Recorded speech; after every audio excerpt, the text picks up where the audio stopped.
Hello everyone and welcome back to Exploring Attractions. My name is Scott and you're watching your stop for all things theme park and attraction related. In today's video we're talking about Universal's Epic Universe. But before we get in all the juicy construction photos, please hit that subscribe button down below with those bell notifications on and leave us a like if you enjoyed the video at the end. As always, check out all of our social media content, Instagram and X, for those who are looking for up-to-date information on theme park news, including Epic Universe. And yeah, in case you guys didn't notice, I did just start a brand new podcast surrounding all things haunted attractions, horror movies, all that fun stuff, the stuff that I'm like really passionate about with my buddy Rob from the Howling Hour. It's called Haunt Talk. The first episode's out, and we also have an Instagram page and a YouTube page, which will all be linked down below in the description if you want to check that out and support us. But yeah, today I'm talking about Epic Universe. The theme park world has kind of been dry as far as like breaking news goes, so I'm going to be doing an Epic Universe update once again. Now we are going out to Florida. Literally, as I'm filming this the day of, we're going out to Florida. I'm not too sure how much I'll film there. It's kind of more like a family vacation, so kind of want to just enjoy it more, but I'll try to crank out at least one video from that trip. It's been a few years since I've filmed at Universal Orlando, so that'll be fun to get a video up like that. But anyways, enough rambling. Today's Epic Universe update, of course, provided by BioReconstruct. All of his photos are amazing. Make sure you follow him on X so you can see up-to-date photos of when he takes them and posts them firsthand. So with that, let's kick things off with the Dual Racing Roller Coaster, because it looks like the Dual Racing Roller Coaster, the load station, has made some progress since the last time that we visited the Epic Universe topic. The top part of the Dual Racing Roller Coaster station has some more color added to it. It looks like a green color there added to the top, of course trying to form more of the Spatian theme, or I don't know why I said Spatian, I mean station, kind of I mix like space and station into one, space station, because after all the whole Epic Universe theme seems to be space themed, which the Dual Racing Roller Coaster, being a part of the hub of Epic Universe, will also probably be space themed as well. But yeah, lots of work going into getting that station ready for the Dual Racing Roller Coaster, and of course more work going on the structures over by the bank turned area of the Dual Racing Roller Coaster. At this time though, there's no new updates with that coaster. There is a protective covering of that little cement area, cement design area that we were talking about in the last update. You can tell the difference in design.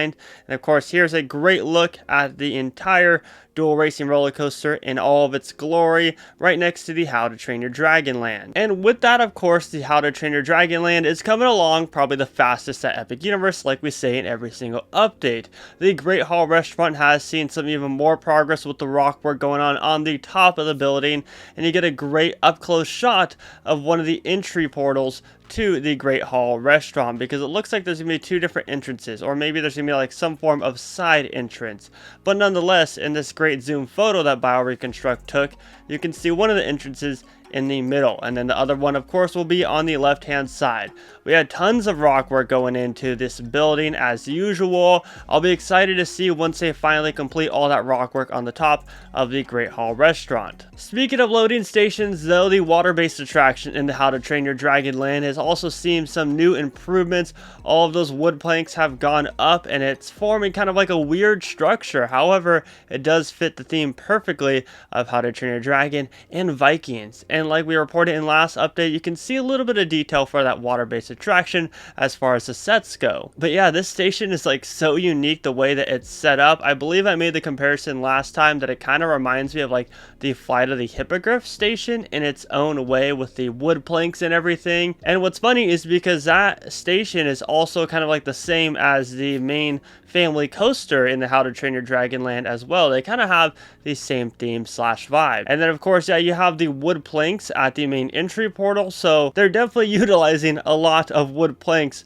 for this entire themed land. But nonetheless, it'll be exciting to see some like different theming and maybe even like the trains be placed in this water-based attraction in the near future. The one last thing that we got to talk about with How to Train Your Dragon is of course the entry portal. The entry portal is starting to receive theming at a rapid rate, We saw last time that the top part is receiving some more color and some more detail. Well, it looks like they're slowly starting to build up even more detail on this entry portal. There's a color on the actual like ring of the portal, and then it looks like they're receiving more color as the time goes on. There is a little fence that's starting to go up around the actual How to Train Your Dragon land, just to the left side of the entry portal. So that's brand new. I'll be curious to see if they just do like a little fence, a little theme fence, or if they actually start to build up walls to more enclose and immerse you into the How to Train Your Dragon land. Speaking of immersive, probably one of the most immersive lands at all of Epic Universe will be the Wizarding World.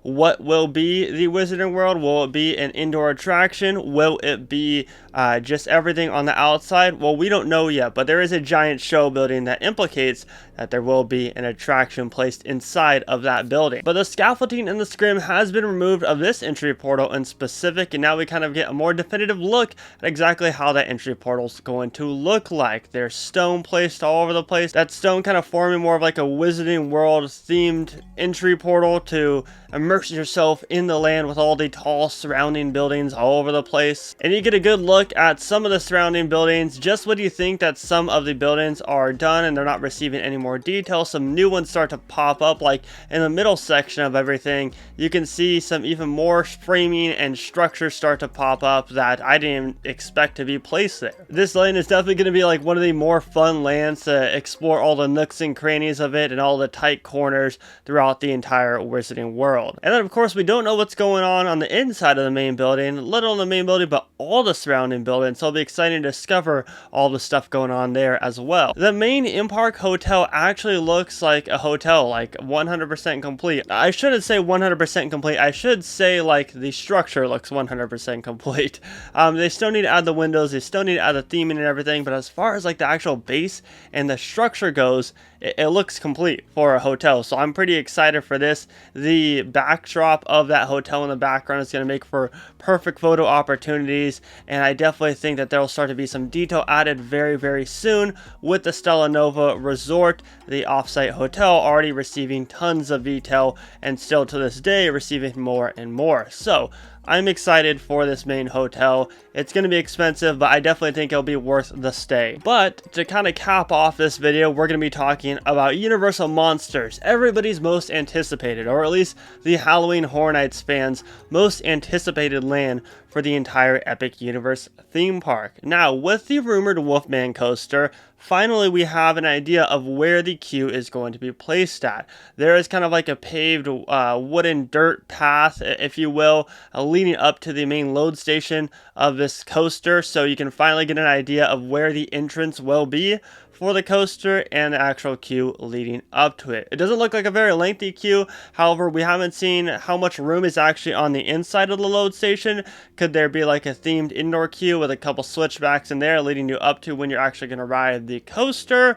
Or does it just cut off right after the outdoor portion? We don't know these things quite yet. However, we do get a good idea of where that queue will be located and where the entrance to this coaster will be located at as well. It's exciting because you can see right next to the rumored werewolf coaster that one of the taverns or restaurants, if you will, a quick service restaurant, has received more and more detail. The kind of like rustic look to the tall kind of windmill look. The tall windmill looks exciting. I'm excited to see what they serve here. Will they serve like some form of like Frankenstein burger, or maybe some like Invisible Man themed drink that's invisible? Well, I guess that wouldn't make sense really. I don't know. Universal, make it work. Give me an Invisible Man drink. And then of course with the main attraction, there's some more stone placed leading up to the main entrance of this attraction.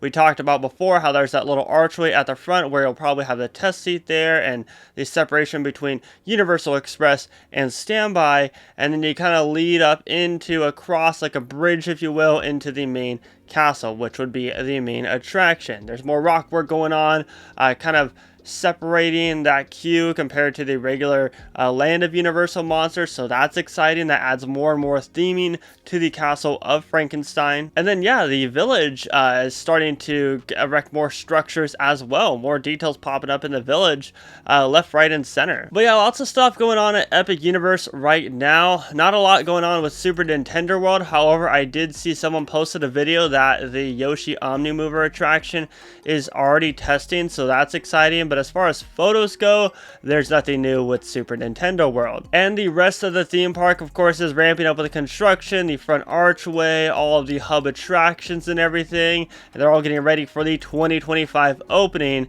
next year. But I want to know down below in the comments section, did I miss anything from this update? And if so, let me know down below. But that's going to wrap it up for today's update and today's video. My name is Scott, and it'd mean a lot if you subscribe to the channel and hit those bell notifications. Help us reach our next goal of 14,000 subscribers. That's our next goal. Huge jump, but I want to get there as soon as possible, so please help us get there. As always, my name is Scott. You've been watching Exploring Attractions. Positivity is key, and most importantly, remember to keep exploring. Peace out, everybody.